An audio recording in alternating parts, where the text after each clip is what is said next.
Hi friends in Artland, welcome to the Seb Duke Show.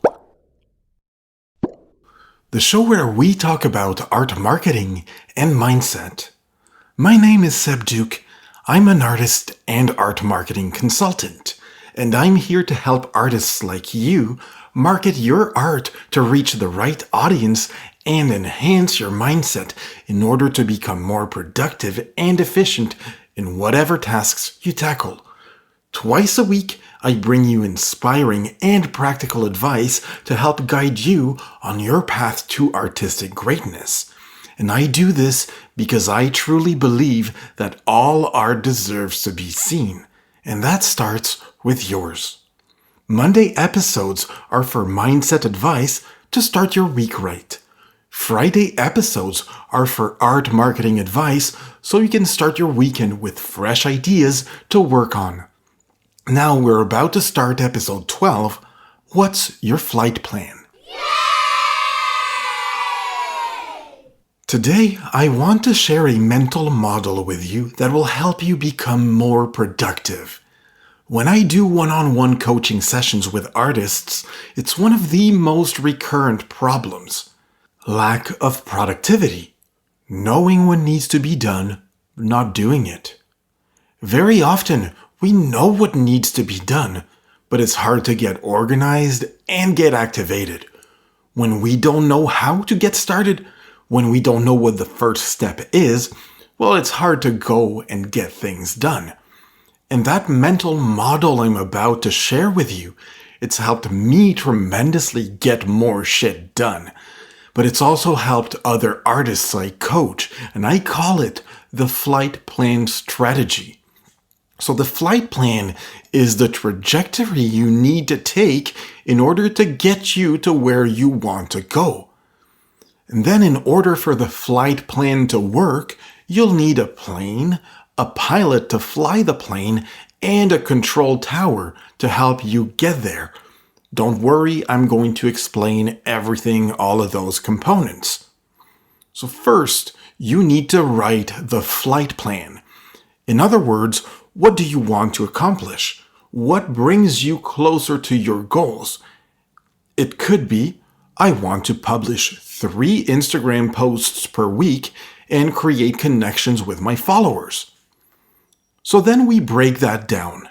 In order to create 3 Instagram posts per week, you need to have 3 visuals, and then you'll need to have 3 captions to go along with it. So that's going to be your flight plan. Creating 3 visuals and 3 captions to support your post. So then we break that down into daily tasks. The first step is going to be to seek ideas. The second step is going to be to make sense of these ideas. Then finally, we're going to organize those ideas into captions and visuals. So let's say Monday and Tuesday, it's going to be looking for inspiration. You might go and look at other accounts to see what's going on there. Look at posts from other artists that inspire you. Look at the way they presented their art and in a way that you might have enjoyed. Look at captions that resonated with you. You can also read art news to see if there's anything that inspires you. So on those 2 days, you make it to become a sponge. And then you write down your ideas on whatever way you prefer, whether it may be on your phone, on a notepad, but you just archive your thoughts so you can come back to them later. Wednesday and Thursday, you write the captions. Take a look at all the material you've collated, all the ideas that you jotted down, all the posts you've saved, all the articles that you've gathered and bookmarked, everything that you've collected. Whatever way you have of gathering and safeguarding information and ideas that you've collated, just go and look at what you've gathered. And then you just write the captions based on the thought-starting ideas that you have. Friday, plan the shots that you need in order to support your captions. How can you get those shots done? What pictures would best support what you want to talk about? Then Saturday, you go ahead and you take the shots you need. Sunday, prepare your posts, and then you revise the flight plan for the next week. At first, Your flight plan will suck. But this is where the control tower kicks in. Sunday night, the control tower needs to go over the flight plan in order to see what went well and what didn't go well. If there's one step in your flight plan that caused you trouble, if there's turbulence, then all you need to do is figure out why there's turbulence there and how you can correct the course. For instance, if on Mondays and Tuesdays you're not coming up with good enough ideas, then you have to revise your systems to come up with better inspiration for captions. It could be finding new sources of inspiration, like following more accounts that inspire you, ditching the ones you currently follow that aren't inspiring you enough. It could be finding new sources, reading books, going on Wikipedia. So the control tower comes in and tells you, hey, this right there, this ain't working. We need to come up with something new, something better. Maybe starting with writing captions on Wednesday and Thursday is not optimal for you. Maybe it's better for you to start working on pictures before you work on captions. So the role of the control tower is to take a look at the flight plan once a week and tweak it so it goes better the week after, the week that's about to start.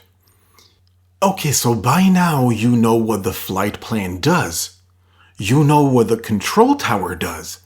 Now let's move on to the pilot. The pilot's role is to check the flight plan every morning in order to know what needs to be done and make sure that the plane takes off smoothly and then lands smoothly. For instance, on Monday, we're looking for ideas for captions. Alright, well, the plane looks at what needs to be done Monday. We're going to take a look at accounts that inspire you. You're going to take a look at subreddits where people are talking about art. You're going to take a look at Facebook groups and see if there's something going on there that inspires you. So once the pilot has checked the plan for the day, then the plane takes off and flies to get you to your destination that the flight plan has been designed for. The plane executes. So the thing is, you don't want the control tower to get too involved and micromanage. So the pilot is there to get you started. It's there to correct the course if something goes awry during the day, but for the most part, he just puts the plane on autopilot. That's when the plane takes over and just moves forward. That's where you execute on what needs to be done. So, all in all, you figure out what needs to be done, and then you go ahead and do it. I'll use this podcast as an example of what I need to get done recurrently. I try to record 3 podcasts per week. As you know, I release 2 episodes a week, one on Friday and one on Monday, but recording 3 allows me to build a buffer, which means that every week my buffer increases by 1 episode. That allows me to take time off if something happens, if I get sick, if I want to take a vacation. But in order to record 3 episodes a week, that means that I need to apply all the steps from coming up with ideas of topics all the way to recording and publishing these 3 episodes. So on Sunday night, I'll plan my week. The control tower takes a look at the flight plan for the week. In order to write 3 podcasts per week, I need to start with step 1, which is ideation. So on Mondays and Tuesdays, I will be opening my mind to new ideas. I'm going to be racking my brains to see what relevant topics I can come up with in order to help you get your art seen by more people. And I'm going to start planning those ideas. Okay, what points could I be talking about? In what order can I organize them? Then on Wednesday, I'll start writing all 3 episodes.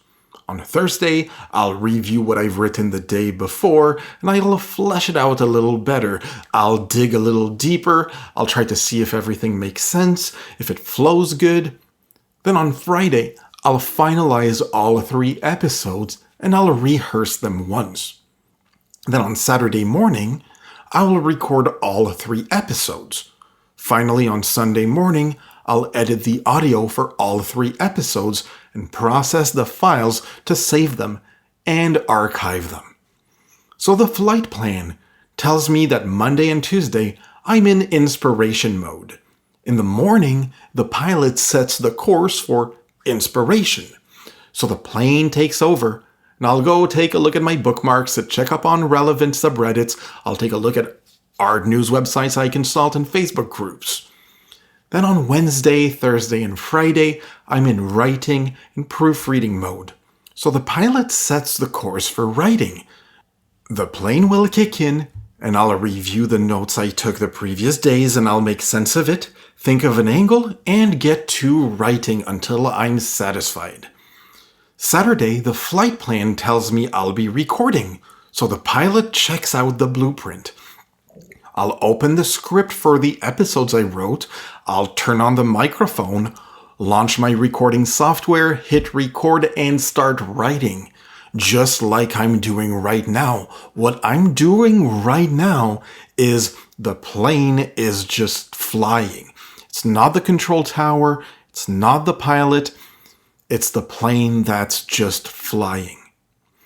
Then Sunday morning, the flight plan tells me to edit the audio files. So the pilot will take a look at what the procedure for editing audio is. Then the plane starts editing, mixing, taking out pauses that are too long, removing the ums and the ahs, adding in the audio effects at the right times like the bubble pops you hear, and the yay sound. Then the plane will adjust audio level so it doesn't sound too loud or too low. And finally, the plane saves and archives the audio files once everything is done. So all in all, 5% of your time should be spent on control tower work. Once a week, you review your flight plan and see how you need to correct the course. For instance, if I find I'm not coming up with good enough topics for the podcast, it's the control tower's role to go, wait a minute, Seb, you need to find new ways to come up with topic ideas. How can you come up with new ways to find better topics? That's what the control tower is there for, to make sure the flight plan gets optimized next time you use it. Now, 15% of your time should be spent on pilot work. Every morning, the pilot will check the flight plan to set the course for the day. If there's unforeseen events that happen, it's the pilot's job to make the adjustments to the flight plan to make sure it lands safely at the end of the day. And finally, 80% of your time should be spent on letting the plane do its thing. That's when you just go ahead and do what you know you have to do. So first, the control tower sets the course for the week. Then the pilot launches the plane. Finally, the plane just does its thing so that it can land safely at the end of the day. So there you go. That's the flight plan strategy. It's really good to help you manage recurrent tasks that you need to perform periodically on a weekly basis, like creating recurrent content for the week. You can apply it to captions, you can apply it to your Instagram pictures, you can apply it to your Instagram stories, you can apply it to art creation. I personally apply it to my content strategy on Instagram. I apply it for this podcast. I apply it for my art creation. I apply it to everything I need to do on a recurrent basis. If anything goes wrong at any level, I ask myself, at what level is this problem occurring? Is this a plane problem? Then I need to work on my execution and make it easier for me to execute on whatever it is I need to do. Is this a pilot problem? For instance, if I start my day and don't take a look at the flight plan for the day, or if my tasks are not well defined enough and I end up wasting time because of it, then I need to refine my planning. Is this a control tower problem? For instance, if every week I have problems with the same task, well, I need to tackle that issue. I need to refine my systems. And then finally, is this a flight plan problem? Well, then I need to refine my goals. And if you're looking for help with your goals, with your strategy, with your flight plan, get in touch with me. Send me a DM via Instagram or visit sebduke.com to book a coaching session. We'll take a look at who you are, where you are at, where you want to be, and how we can get you there with the proper flight plan. And that's what wraps it up for me today. If you enjoyed this episode, please make sure to tell your artist friends about it. And if this is your first time listening, don't forget to subscribe so that you never miss an episode. And please rate and review this podcast on your podcasting app. And this is where I sign off. Thank you so much for tuning in. I hope you make today a great day. Make sure your art gets seen by as many people as possible, and I'll talk to you soon.